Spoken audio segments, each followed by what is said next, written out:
নমস্কার সকলকে, Mithu's kitchen official চ্যানেলে আপনাদের সকলকে স্বাগত জানাই। আশা করি আপনারা যেখান থেকে আমার এই ভিডিওটি দেখছেন আপনারা সকলেই ভালো আছেন এবং সুস্থ আছেন।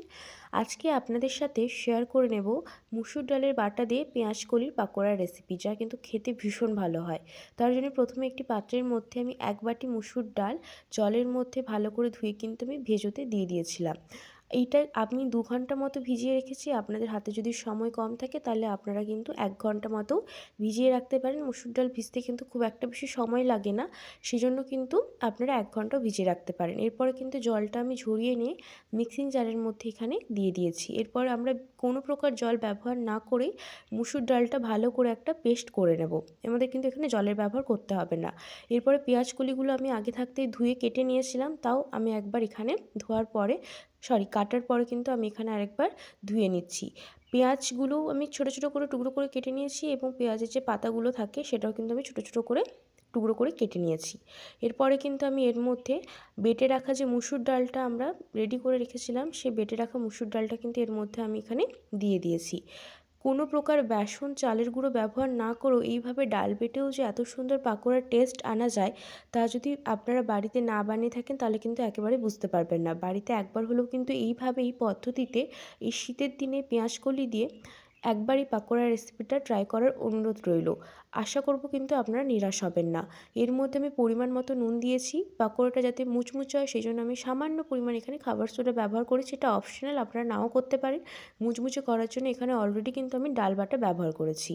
এরপরে আদা আর কাঁচা লঙ্কা আমি কুচিয়ে ব্যবহার করেছি। আপনারা চাইলে কিন্তু এখানে আদা কাঁচা লঙ্কাটা পেস্ট করেও ব্যবহার করতে পারেন, তবে আমি বলবো আদা কাঁচা লঙ্কা যদি আপনারা কুচিয়ে ব্যবহার করেন, খাওয়ার সময় যখন আদা আর কাঁচা লঙ্কাটা মুখে পড়বে তখন এর একটা আলাদাই ফ্লেভার থাকে। সেই জন্যই কিন্তু আমি এখানে আদা আর কাঁচা লঙ্কাটা কুচিয়ে ব্যবহার করেছি।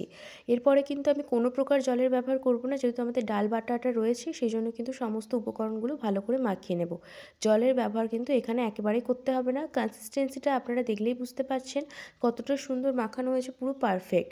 কোনো প্রকার জলের ব্যবহার কিন্তু আমাদের এখানে করতে হবে না। এরপরে যেহেতু পাকোড়াগুলো আমি এখানে ডুবো তেলে ভাজবো সেই জন্য আগে থাকতেই কড়াইয়ের মধ্যে বেশ খানিকটা পরিমাণ সাদা তেল গরম করার জন্য আমি বসিয়ে দিয়েছিলাম। তেলটা কিন্তু খুব ভালো করে একদম হাই ফ্লেমে ভালো করে ধোয়া ওঠা অবধি গরম করে নিতে হবে। তারপরে কিন্তু গ্যাসের ফ্লেমটা লো টু মিডিয়ামে করে দিতে হবে। এরপরে আপনারা আপনাদের পছন্দ মতো সাইজে ছোটো ছোটো বড় বড় করে যে কোনো সাইজে আপনারা কিন্তু এই পাকোড়াগুলো তেলের মধ্যে ভেজে নিতে পারেন। আমি এখানে মাঝারি সাইজ রেখেছি, ছোটো ছোটো পাকোড়ার মতোই করছি এখানে, খুব একটা বড় করছি না, যেহেতু সন্ধ্যের স্ন্যাক্সের জন্য বানাচ্ছি সেই কারণে কিন্তু ছোটো ছোটো পাকোড়ার মতোই আমি এখানে করেছি। এবারে কিন্তু আমি এখানে তেলের মধ্যে সমস্ত পাকোড়াগুলো দিয়ে দেবো। লো টু মিডিয়াম ফ্লেমে এই পাকোড়াগুলো ভাজতে খুব একটা বেশি সময় লাগবে না, 10 থেকে 12 মিনিট। গ্যাসের ফ্লেম কিন্তু লো টু মিডিয়ামেই থাকবে, যেহেতু ডাল বাটা রয়েছে। হাই ফ্লেমে যদি আপনারা ভাজার সময় যদি হাই ফ্লেমে করে দেন তাহলে কিন্তু এটা খুব ভালো করে মুচমুচে করে ভাজা হবে না, যেহেতু ডাল বাটাটা রয়েছে বাইরেটা কিন্তু পুড়ে যাওয়ার চান্স থাকবে, ভেতরটা কিন্তু কাঁচা রয়ে যাবে। সেই জন্য হাতে একটু সময় নিয়ে 10-12 মিনিট মতোই সময় লাগবে, খুব একটা বেশি টাইম লাগবে না। আমাদের কিন্তু একটা দিক ভাজা হয়ে গিয়েছে, আমি অপর দিকটাও কিন্তু উল্টে পাল্টে খুব ভালো করে ভেজে নেব। খুব একটা কড়া করে ভাজতে হবে না, একটা গোল্ডেন ব্রাউন কালার যখন চলে আসবে তখনই কিন্তু আমরা এগুলো তুলে নেব। দেখেই বুঝতে পারছেন যে খুব সুন্দর একটা গোল্ডেন ব্রাউন কালার চলে এসেছে। এই পর্যায়ে কিন্তু আমি এখানে তুলে নেব। বেশি কড়া করে ভাজলে কী হয়, যেহেতু ডালটা রয়েছে তো খুব একটা কিন্তু বেশি ভালো লাগে না, বেশি লালচে করে ভাজার প্রয়োজন নেই। এখানে এই যে এরকম একটা ব্রাউন কালার যখন হয়ে যাবে তখনই কিন্তু এটা আমরা এখানে তুলে নিচ্ছি। এই শীতের দিনে যদি এরকম পাকোড়া থাকে তাহলে কিন্তু জাস্ট জমে যায়।